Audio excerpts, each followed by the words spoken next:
Alright, Conqueror and Commander. We're going to be looking at the Political Puppets deck in action.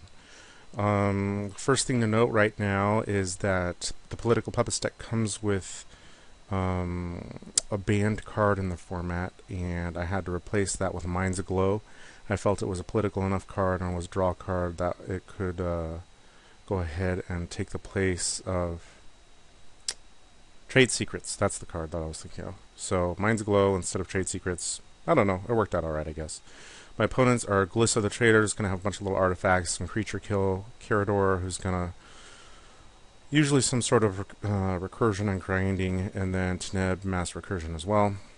I've got 2 lands here, and Wall of Denial and Prophetic Prism is going to, draw me into something hopefully. So, pretty sure this is something that I keep, and I do. Glissa starts off with the first turn.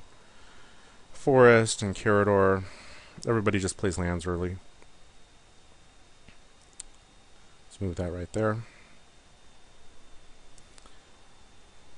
Enlightened Tutor for Karador for Birthing Pod. It's obviously creature heavy. Still no third land, so I play Prophetic Prism looking for another land, and I don't get it. That's a big issue with this deck. The deck only has 34 lands, and that's insanely low because Zedru is pretty mana intensive just by himself. And you just gotta up the mana count on this deck. Farhaven Elf comes out. It's gonna ramp Karador a little bit. Reliquary Tower for Teneb and nothing else. And I've got nothing. So I'm just gonna... My hope is when I lash out to use the Clash to either dig, because Ghostly Prison isn't gonna help me. Mainly to dig. That's all I wanted to do. And the other problem is that with Minds Aglow, most of the time in the early game, people tap out. And so when they tap out, they can't really, contribute to Minds Aglow. But if nothing else happens, I'm going to have to do it next turn anyways. Glissa comes back out right after I lash out her. Strip Mine for Karador. There's the Birthing Pod, and it's going to get used right away. For Academy Rector. Usually when you see Academy Rector and Birthing Pod, Teneb harmonized. Yeah, and I still haven't drawn a third land, so I have to discard Death by Dragons, which I found was an underwhelming card in the deck anyways. This is usually going to get sacrificed for Mirari's Wake. Glissa plays Jared's Orders, which is a pretty decent card. Especially with recursion stuff. He puts Solemn Simulacrum in the graveyard and gets Yavimaya Elder. I get attacked by Glissa. And Solemn Simulacrum comes back. There's Revelark right there. And yeah, Mirari's Wake. And Sun Titan. Sun Titans brings back Farhaven Elf. So he's got a nice little bit set up right there. Defense of the Heart is coming out for Teneb, and that could be really bad. I'm still mana screwed right here. So, I'll be honest, the majority of the games I played went exactly like this. Where green decks especially just completely outrun me. I finally get a third land and I'm able to play a wall.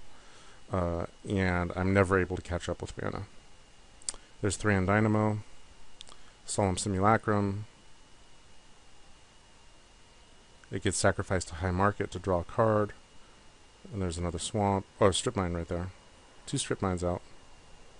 Birthing Pod gets used again. Now this is interesting. So he brings out Heartmender. I'm not really sure what to do with that. I assume that's some sort of combo enabler. But it's not a very effective combo enabler because you can only do it once and during your upkeep. So maybe he's got some persist theme or something. I don't know. Gaddock Teague. I'm not really worried about Gaddock Teague right now. And then Safi, who's going to save one of her big creatures. So Karador is obviously way ahead of all of us at this point. But hopefully Teneb is going to be able to play Defense of the Heart. Or use Defense of the Heart to get something special. And there's Fleshback Marauder to get rid of my friggin' wall. Only thing saving me. And then I get attacked by the Sun Titan. I'm down to 30 already. And there's Sheoldred and Eternal Witness.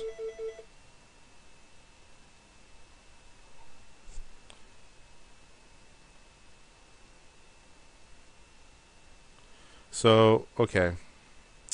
Teneb's doing a bunch of stuff. He swords to plowshares, Teague, and then he demonic tutors for something.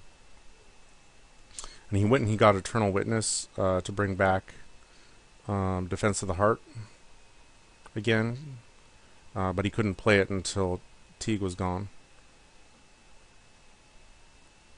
Interestingly, Teneb is kind of almost as bad as me with his mana situation right now. So he uses Demonic Tutor. And that's it. And I don't have to sacrifice anything to Shieldred. I put Vow of Duty on Revelark just because it flies and I don't want to be attacked by it. I probably could have put Vow of Duty on Shieldred, but honestly it doesn't matter.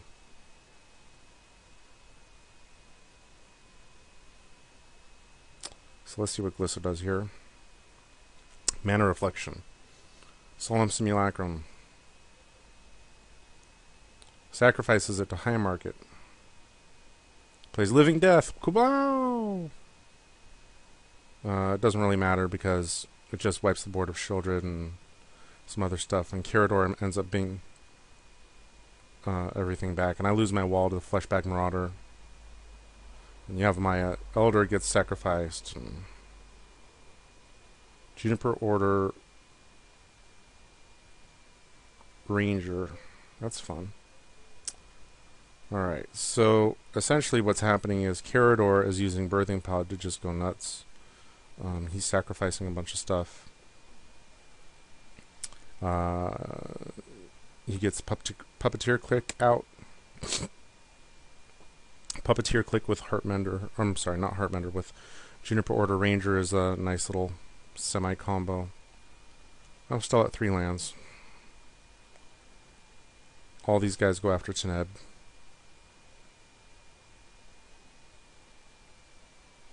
There's my Elder for Teneb. Hey, look, Court Hussar.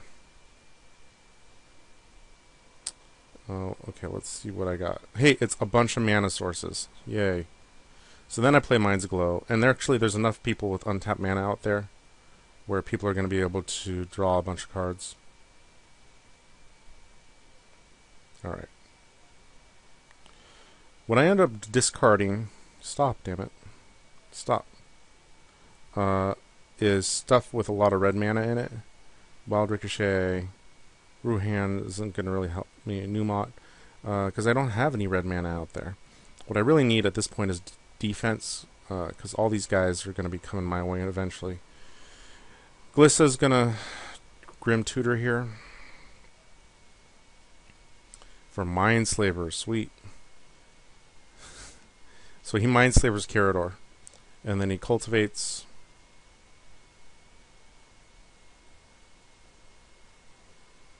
and cast Wood Elves, and then Sylvan Library, and then Executioner's Capsule.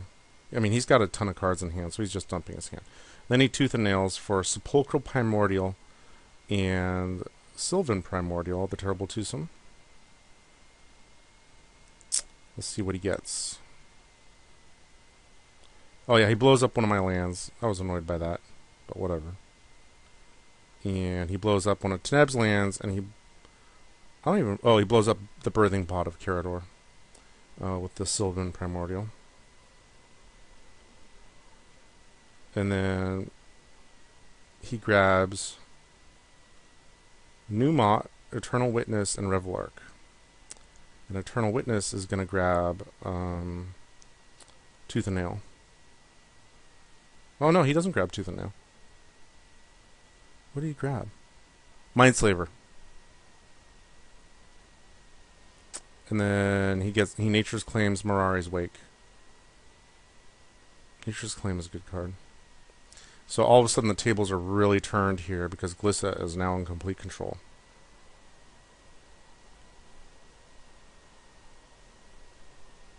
And then he Executioner's orders the Juniper Order Ranger. Move. Move. There we go. Oh, and in in the Karador's player's hand, stop, is Necropotence. So first what the Glissa player does, because he has Karador's turn with the Mindslaver, is he strip mines Teneb's land after playing Necropotence, and he's going to basically kill Karador by necropotencying himself to death.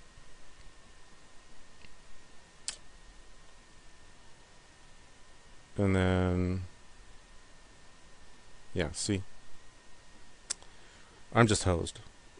I can't tell you how many games I've had where I died with like 4 or 3 lands in play with this deck. It's just awful. So Teneb tries a last-ditch effort to search something up by sacrificing his Yavimaya Elder.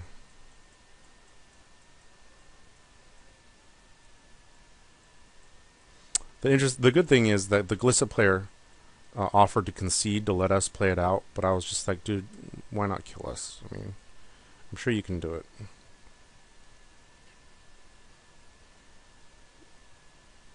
Oh, I repulsed something. I don't even remember what I repulsed. Here, there's Runescarred Demon.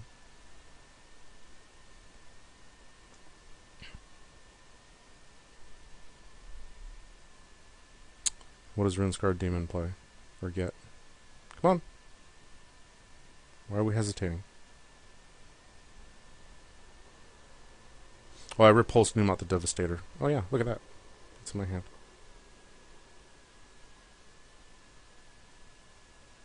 Oh, I accidentally paused it. My bad.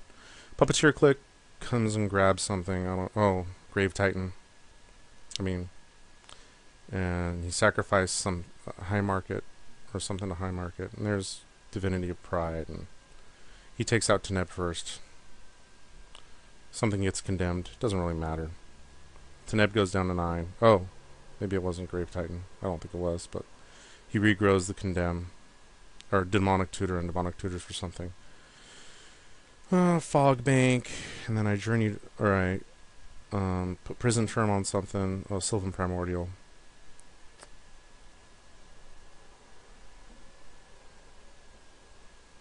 What did he do?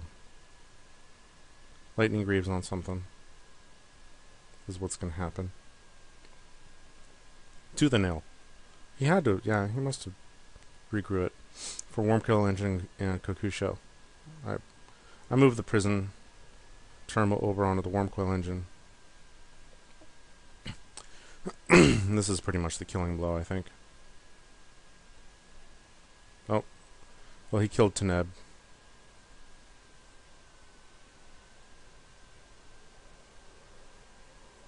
I play Windmore Muse, but he's got Mirari's Wake out there, and so it's not really going to slow him down. I Journey to Nowhere, Runescarred Demon.